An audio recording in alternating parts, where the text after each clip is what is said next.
A couple reasons why. Again, thriving agritourism, again, growing agritourism industry. We've got it across 77 counties, but we have the most famous road in the world. And I see our mayor from Luther right here. Can I get an amen? We have the most famous road in the world and more miles of it than any other state in the country. I hope you all know what I'm talking about. It's called Route 66, right? Why the heck are we not doubling down on Route 66? I have the 254-page brochure from the Department of Tourism. It's very nice looking. Out of those 254 pages, there's one page in there on Route 66. We got to play to our strengths, and it's our greatest tourism asset. And across that road, I could spoke out an hour and a half and probably hit most of you all. Why are we not doing that? Well, we are going to start doing that at the Department of Tourism. And working certainly with the Ag Department as well on this. So these are things that we're thinking through. When you have 75 million baby boomers in this country that control 70% of all disposable income in this country, and 99% of them are going to do what next year? They're going to travel. If you do any poll on baby boomers, these are why baby boomers are some of my favorite people. 99% of them are going to travel next year. They control most of the income in this country. We have the most famous road in the entire world, Route 66. This shouldn't be hard, right? We make it a whole lot harder than it should be. And by the way, RV sales are at an all-time high in this country. All-time high. So if we don't take advantage of that now, then we're going to miss a huge opportunity to make you a lot of money. And if you're making money, then the state's making money too. And I just want you to know, that's what I'm thinking about every day. How do we help you? How do we continue to promote you in the Department of Tourism? I'll just give you this number. And again, we're trying to change this. But our spring campaign that we are about to launch at the Department of Tourism, which is our brand. I mean, it's the money that we spend on TV, direct mail, digital ads across the country. We have no international budget. We should. Texas spends $10 million a year internationally on TV ads. We spend $0. So our entire budget that we spend, our spring campaign, $2 million. You know how much Michigan spends? With Tim the Toolman Taylor, you know that Pure Michigan campaign that we see on our TV screens here in Oklahoma? Because they're advertising to us. $28 million. So you get what you pay for. Texas, they spend $40 million. 10 of it is international.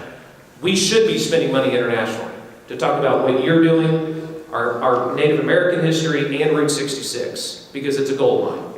So those are things that I'm trying to get a hold of. Again, Secretary Arthur and I just did this, about a month ago, so give me a little bit of time, certainly to get a hold of this, but I am advocating for more dollars to our legislature for marketing, because I know when I spend $1 on tourism advertising, I get $7 back, at least $7. So your return on your investment, when I spend money on you to promote what you're doing, to come to your farm, to come to your boutique shop, to come to your Main Street USA, I'm getting at least $7 back.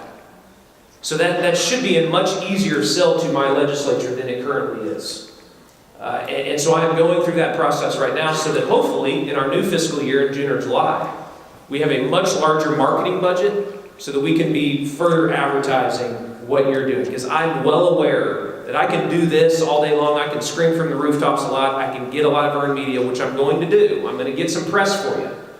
But I also know the proof's in the pudding too, as far as how much money the Department of Tourism is spending on these efforts. How much money are we dedicating? And I'm going to be very focused on spending dollars in growing industries, in growing avenues inside the Department of Tourism. And agritourism is that. So my door down at the Lieutenant Governor's office is always open to you. It always is open to you. So please do not hesitate to reach out to us. The mayor certainly did in Luther when they had their pecan festival, and I came out there to announce the winner of that just a couple months ago. If you have opportunities like that would make sense for me to come out to help promote your local festival or your operation specifically in your town, I want to do that. So please reach out to my office. Thank you all for being here. I think, as Secretary Arthur said, this turnout with this weather reinforces exactly what we've been saying, that we're really on to something here. You're on to something, and because you're on to something, we're going to promote it. So thank you all so much for your time.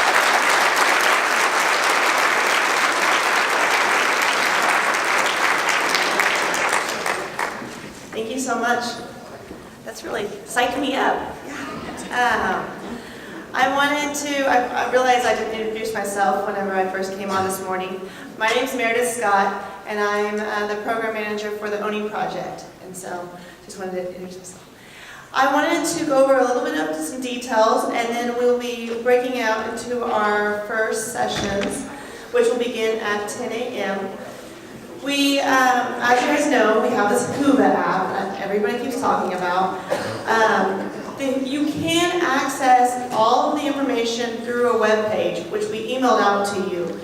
But the app itself actually has community boards that you can actually discuss topics related to every session.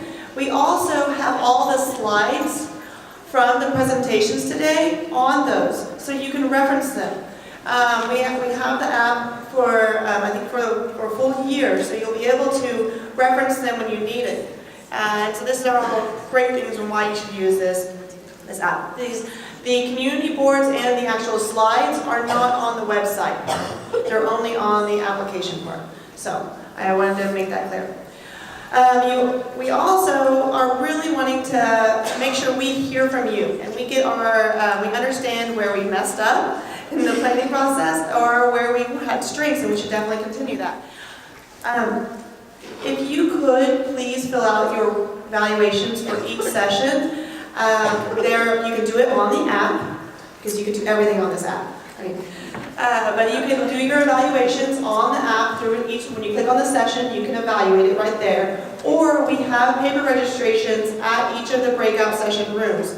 And the moderators for each room will be able to just pass those out if you're like, I'm not doing this app. Let me have a paper registered one. Just evaluate it. We just need lots of evaluations.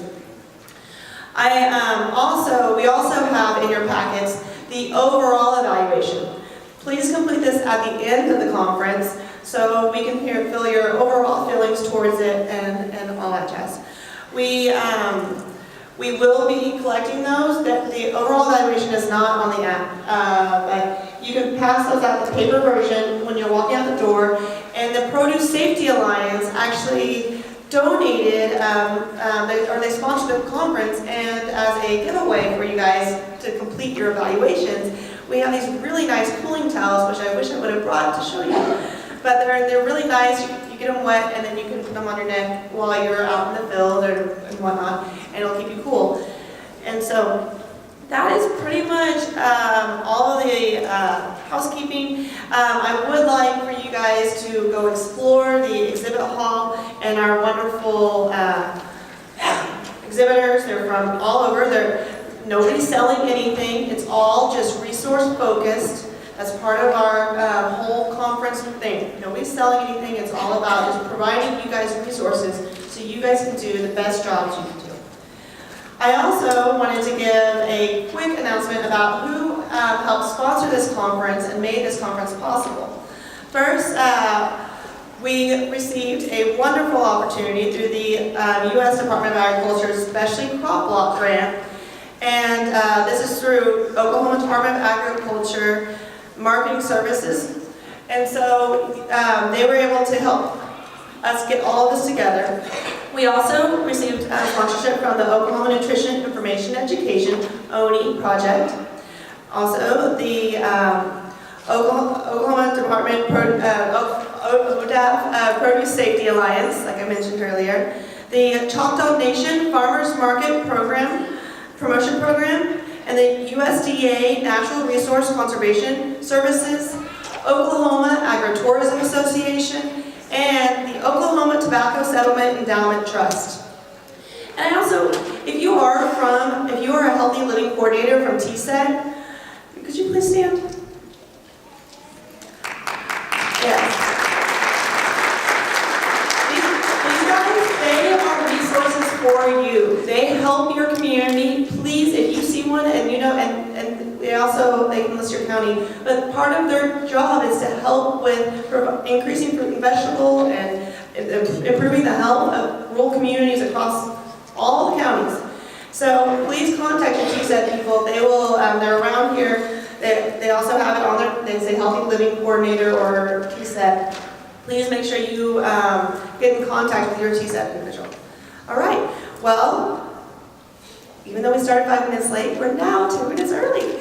So this is wonderful. We have about 20 minutes until the first session, which will begin at 10. You can see the list of sessions on page 5 of your program or on your app. Okay, thank you.